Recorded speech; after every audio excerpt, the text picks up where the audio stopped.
สวัสดีครับผมโค้ชเจจาก JBIX ไทยโค้ชเพื่อความสำเร็จเริ่มต้นที่ตัวคุณครับวันนี้ผมจะมาพูดถึงเรื่องของสัญญาณซื้อนะครับจากลูกค้านะครับถ้าเกิดว่าท่านเนี่ยเป็นพนักงานขายหรือเป็นเซลล์ที่ขายของที่มีหน้าร้านนะครับถ้าลูกค้าเข้ามาเลือกซื้อสินค้าแล้วเนี่ยท่านจะเข้าใจได้อย่างไรนะครับว่าลูกค้ามีความสนใจมีสัญญาณซื้อนะครับไม่ว่าจะเป็นสัญญาณซื้อที่แสดงออกทางท่าทางแล้วก็สัญญาณซื้อที่เป็นคำพูดนะครับท่านที่มีประสบการณ์อยู่แล้วเนี่ยท่านก็อาจจะเห็นอยู่แล้วนะครับว่าลูกค้าแสดงออกถึงสัญญาณซื้ออย่างไรบ้างนะครับซึ่งถ้าเกิดว่าเซลล์ที่มีประสบการณ์นะครับพนักงานขายที่มีประสบการณ์เนี่ยก็จะทำความเข้าใจแล้วก็พยายามที่จะเข้าใจว่าลูกค้าเนี่ยความห่วงมีความกังวลอย่างไรบ้างสิ่งอะไรที่เป็นสิ่งที่ฉุดรั้งลูกค้าไว้นะครับที่ยังไม่ทำให้ลูกค้ายังไม่ตัดสินใจที่จะซื้อในขณะนั้นนะครับถ้าเกิดว่าท่านเข้าใจถึง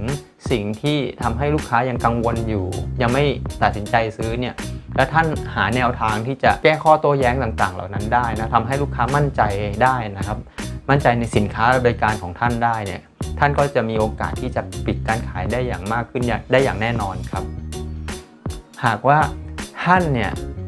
ได้พบแล้วก็พูดคุยกับลูกค้าเนี่ยขอให้ท่านลองสังเกตครับทั้งคำพูดแล้วก็ท่าทางของลูกค้านะครับเพราะว่าสัญญาณซื้อนั้นเนี่ยลูกค้าแสดงออกได้ทั้งท่าทางแล้วก็ภาษาที่เป็นคำพูดนะครับยกตัวอย่างเช่นนะครับถ้าหากเราอยู่ในร้านแล้วเนี่ยเราเห็นลูกค้าหยิบสินค้าขึ้นมาพลิกดูนะครับอ่านรายละเอียดดูนะครับอาจจะขยับแว่นนะครับเพื่อที่จะดูสินค้าดูฉลากของสินค้าอย่าง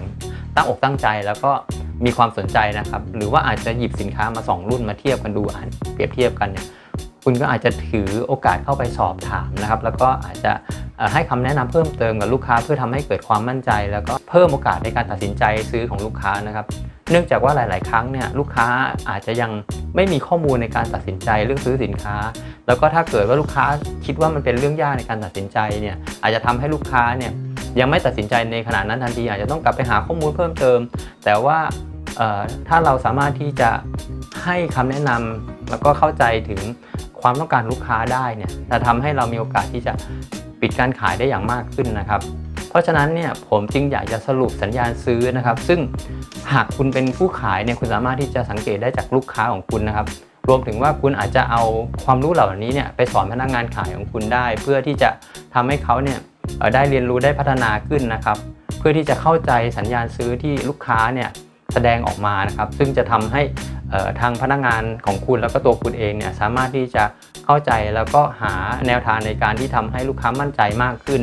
ช่วยโต้ตอบข้อโต้แย้งของลูกค้านะครับทำให้คุณปิดการขายได้อย่างมากขึ้นนะครับ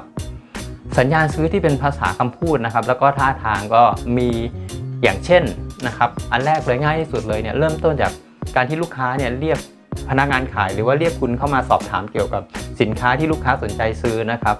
สิ่งที่คุณต้องให้ความสำคัญเนี่ยก็เหมือนกับที่ผมเคยพูดในวิดีโอก่อนหน้านี้นะครับก็คือว่าคุณต้องเข้าใจให้ถ่องแท้นะครับถึงความต้องการนะครับของลูกค้า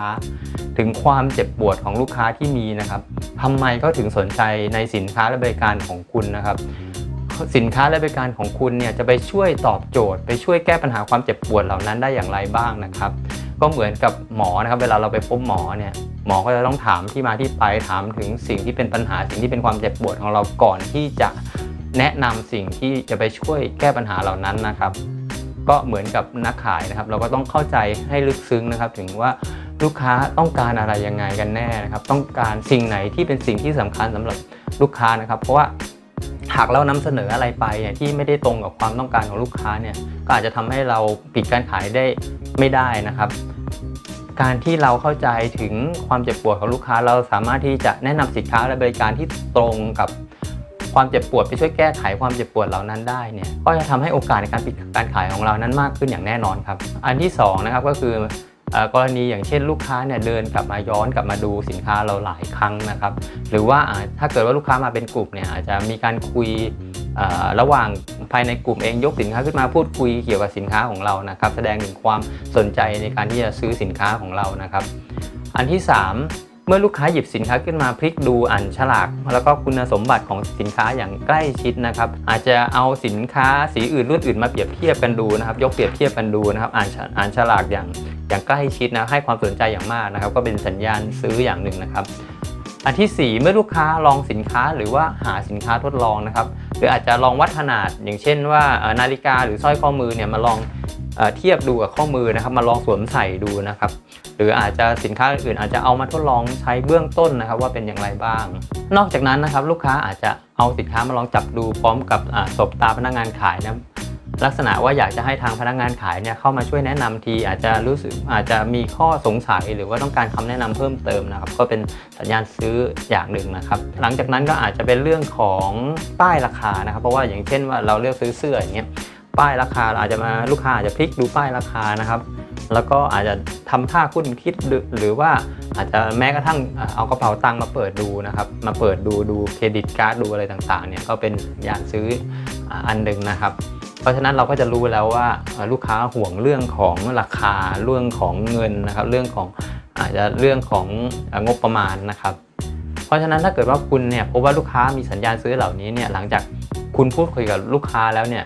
คุณอาจจะพบคำถามเพิ่มเติมซึ่งบ่งบอกถึงความต้องการซื้อนะครับอย่างเช่นนะครับ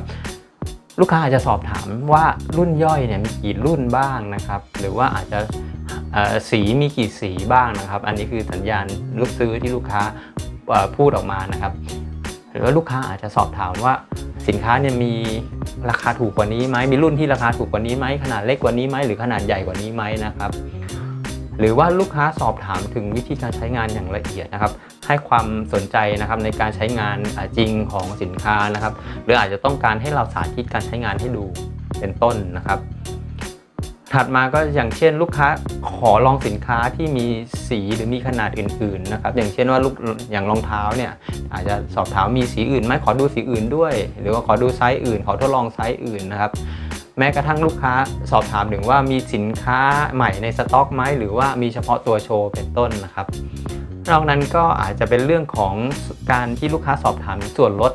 สอบถามเงื่อนไขในการชำระเงินนะครับเงื่อนไขในการผ่อนจ่ายนะครับการชำระเงินด้วยบัตรเครดิตหรือว่าโปรโมชั่นต่างๆนะครับเป็นต้นถัดมาก็อย่างเช่นลูกค้าอาจจะให้พนักงานขายเนี่ยช่วยเปรียบเทียบกับสินค้ารุ่นอื่นนะครับหรือว่าอาจจะเปรียบเทียบกับสินค้ายี่ห้ออื่นว่าแตกต่างกันอย่างไรบ้างเคยไปดูของยี่ห้อนู้นมาแล้วเนี่ยถ้าเปรียบเทียบกันกับของเราเป็นยังไงบ้างนะครับถัดมาก็ลูกค้าพูดถึงความกังวลต่อสินค้านะครับว่าสินค้าเนี่ยซื้อไปแล้วมันจะเสียง่ายไหมมีการรับประกันอย่างไรบ้างนะครับหรือว่ามีประสบการณ์ลูกค้าจะเคยมีประสบการณ์ที่ไม่ค่อยดีกับสินค้าประเภทเดียวกันมานะครับก็อาจจะแสดงถึงความเป็นห่วงกังวลว่าสินค้าเนี่ยอาจจะเสียหรือว่ามีการรับประกันอย่างไรบ้างนะครับกรณีที่ลูกค้าสอบถามถึงความยากง่ายของการใช้งานนะครับปัญหาที่อาจจะเจอในการใช้งานนะครับและข้อควรระวังในการใช้งานของสินค้านั้นๆนะครับถัดไปก็อย่างเช่นวิธีการดูแลรักษาในการใช้งานต่างๆนะครับหรือว่าสิ่งของที่ต้องใช้ควบคู่กันกับสินค้าเหล่านั้นนะครับอย่างเช่นอาจจะเป็นพวกอุปกรณ์เสริมต่างๆหรือว่าอาจจะเป็นเคสหรือว่าอาจจะเป็นอะไรต่างๆที่จะต้องควรจะใช้คู่กับสินค้าหรือการเหล่านั้นนะครับนอกนั้นก็จะมีเรื่องเกี่ยวกับการส่งมอบการขนส่งการส่งของการติดตั้งนะครับรวมถึงการบริการหลังการขายนะครับซึ่งต้องหาข้อกังวลของลูกค้าให้เจอนะครับอย่างที่ผมบอกไปเหมือนกับหมอสอบถามคนไข้ให้เข้าใจถึงความเจ็บปวดความต้องการอะไรต่างๆเนี่ยของทางลูกค้าให้เข้าใจให้ลึกซึ้งนะครับว่าลูกค้ากังวลหรือว่าลูกค้าสนใจตรงไหนเป็นพิเศษนะครับมีข้อติดขัดอย่างไรนะครับอย่าเดาเองนะครับว่าลูกค้าให้ความสำคัญกับสิ่งไหนนะครับสอบถามแล้วก็ทำความเข้าใจนะครับแล้วก็สุดท้ายก็คือเสนอสิ่งที่คิดว่าตรงกับความต้องการของลูกค้านะที่จะช่วยตอบโจทย์ของลูกค้าให้ได้นะครับขอให้เราฟังมากๆนะครับฟังมากๆอย่าเพิ่งไปเสนอสิ่งที่เราคิดว่าจะเป็นประโยชน์กับลูกค้าโดยที่เราไม่เข้าใจถึงความต้องการของลูกค้านะครับความเจ็บปวดของลูกค้าจริงๆเพราะหลายๆครั้งนะครับไอ้สิ่งที่ฉุดรั้งลูกค้าไว้ยังไม่ให้ตัดสินใจซื้อเนี่ยอาจจะไม่ใช่เรื่องราคาก็ได้นะครับแต่อาจจะเป็นเรื่องของความมั่นใจของคุณภาพของสินค้าหรือว่าอาจจะเป็นเรื่องของการรับประกันสินค้าซึ่งเราสามารถที่จะทำให้ลูกค้ามั่นใจมากขึ้นได้ในหลายๆทางอย่างเช่นการให้ดู testimonial หรือว่าประสบการณ์ของผู้ใช้คนอื่นๆนะครับว่าการใช้งานของลูกค้าคนอื่นๆประสบความสำเร็จอย่างไรบ้างนะครับหรือแม้กระทั่งการให้เงื่อนไขพิเศษต่างๆเป็นต้นนะครับลองดูว่าลูกค้าเขากังวลยังไงนะครับแล้วก็ดูว่าเราจะให้ความมั่นใจตรงนั้นกับลูกค้าได้อย่างไรบ้างหรืออาจจะเป็นสิ่งที่ช่วยให้ลูกค้าตัดสินใจซื้อได้ง่ายขึ้นนะครับหรือว่าซื้อได้ทันที สิ่งที่สำคัญอีกเรื่องหนึ่งคือว่าถ้าเกิดว่าลูกค้าเนี่ยยังเข้าใจผิดเกี่ยวกับสินค้าหรือบริการของเรานะครับเราห้ามไปหักหน้าลูกค้าเด็ดขาดเลยนะครับแต่ว่าเราจะทำอย่างไรให้ลูกค้าเนี่ยเข้าใจถึงสินค้าหรือบริการของเราได้ถูกต้องนะครับยกตัวอย่างลูกค้าที่อาจจะเคยคิดเหมือนกันมาก่อนนะครับอาจจะเข้าใจผิดมาก่อนนะครับยกตัวอย่างให้ฟังว่าลูกค้าเคยเข้าใจอย่างนั้นเหมือนกันแต่ว่าหลังจากที่ได้ทดลองใช้สินค้าของเราแล้วเนี่ยไปช่วยอะไรเขาได้นะครับช่วยแก้ปัญหายังไงได้ประสบความสำเร็จในการที่จะไปช่วยลูกค้าท่านนั้นเนี่ยแก้ปัญหาได้อย่างไรบ้างนะครับก็อาจจะยกเป็นตัวอย่างนะครับสิ่งเหล่านี้แหละคุณจะต้องหาให้เจอว่าลูกค้ามีความกังวลอย่างไรนะครับเพราะฉะนั้นครั้งต่อไปเนี่ยขอให้คุณสอบถามแล้วคุณฟังลูกค้าให้มากแล้วก็ลองดูว่าสินค้าและบริการของเรานั้นสามารถที่จะไปตอบโจทย์ความต้องการหรือว่าความเจ็บปวดของลูกค้าได้จริงๆอย่างไรบ้างนะครับก็หวังว่าวิดีโอนี้จะเป็นประโยชน์ต่อท่านซึ่งเป็นพนักงานขายหรือว่าเป็นผู้ขายนะครับแม้กระทั่งว่าหากว่าท่านเนี่ยเป็นผู้ที่จะต้องไปพบปะกับผู้คนในการที่จะนำเสนออะไรสักอย่างแล้วเนี่ยท่านก็อาจจะเอาเทคนิคเหล่านี้นะครับไปสังเกตดูได้นะครับแล้วก็ไปตอบโจทย์นะครับความต้องการของผู้ซื้อนะครับก็ยังไงก็ขอบคุณมากนะครับที่ติดตามทาง channel ของเรานะครับแล้วก็ถ้าเกิดว่าท่านมีคำถามหรือมีข้อสงสัยอย่างไรอยากจะฝากคำถามไว้ก็เชิญด้านล่างได้นะครับเชิญคอมเมนต์ไว้ได้นะครับอย่าลืมนะครับว่าสิ่งเหล่านี้เนี่ยจะไม่มีประโยชน์เลยนะครับถ้าเกิดว่าท่านเนี่ยไม่ได้เอาไปทดลองใช้เอาไปประยุกต์ใช้นะครับลองไปสังเกตดูนะครับบางทีมันเป็นเรื่องง่ายๆที่เราอาจจะมองข้ามไปสิ่งเหล่านี้นะครับจะทำให้ท่านสามารถจะเพิ่มยอดขายของท่านเนี่ยได้อย่างแน่นอนวันนี้ก็ขอบคุณมากครับพบกันในวิดีโอต่อไปนะครับในตอนต่อไปสวัสดีครับ